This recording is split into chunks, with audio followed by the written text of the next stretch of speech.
Let's just talk about what's happening in Tennessee with this with this Volkswagen UAW. There's a vote there that I think it's going to end today. Right. And this is, we've talked about it on this program. Volkswagen, I'm convinced that they're going to bring that expansion of that factory no matter what happens. But they would rather see a union because they want these worker councils. Bob Corker, the senator from Tennessee, started out last week saying, I'm not getting involved in this.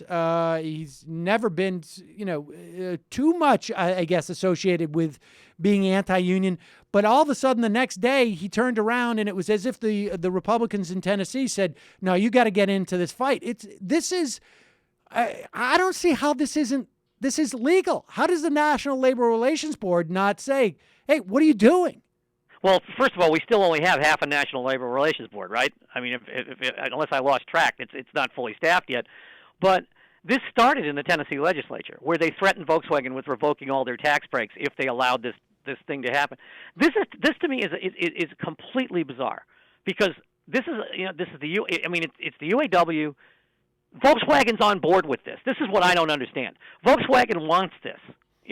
They're very happy to have this thing come in. I'm not Machiavellian to believe that they're saying that up front and like behind the scenes maneuvering not to have it happen. I think they want it to happen. And you've got the Republicans in the Tennessee legislature not counseling or not putting up with unionization or worker organization of any kind. Right to work means absolutely workers cannot organize at any level under any circumstances, even when the company wants it. And they're willing to endanger their relationship with Volkswagen to do it. And why Corker waded into it is I have absolutely no idea. I mean, what do you think is animating this? I mean, are they just so afraid that if this one plant unionizes, that it's going to unleash a sort of a resurgence? I mean, Tennessee, I guess, 30, 40 years ago had a 25% rate of private unions. Well, I mean, Martin Luther King went to Memphis where he died because of a labor strike. Right. I mean, Tennessee was a fairly unionized state.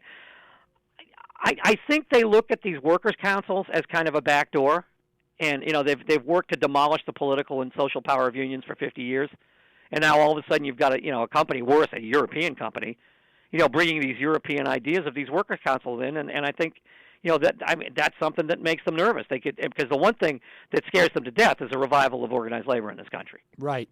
That's the one thing that scares everybody to death. But to me, I don't understand why the constituents of these legislators down in Tennessee aren't up in arms at this. I mean, you've gone out of your way to give this company all the tax breaks, and now you're going to pull it back because they want to bring in some sort of workers' council and affiliate with the UAW? It's crazy. Yeah, it's absolutely insane. We're going to probably hear, I imagine by the end of day today, we will know what the results of that election are. And the only thing that I think is really jeopardizing the chances of them unionizing is that it's frankly the weather. There was at least a couple of shifts that were canceled, and so there's going to be less voting, because I guess you need 50% of the workers, right, regardless of whether or not they had the opportunity to vote. Yeah, I mean, I can't imagine what the executives in Germany and Volkswagen are thinking of all of this. They must think we've lost our minds. Yeah, they're living perfectly, well-ordered, affluent lives with a perfectly well-ordered, affluent workforce in Europe, with healthcare and everything else, with these workers' councils. I wonder what the German word for these rednecks are effing crazy is. I don't know, but I'm sure it has 900 letters.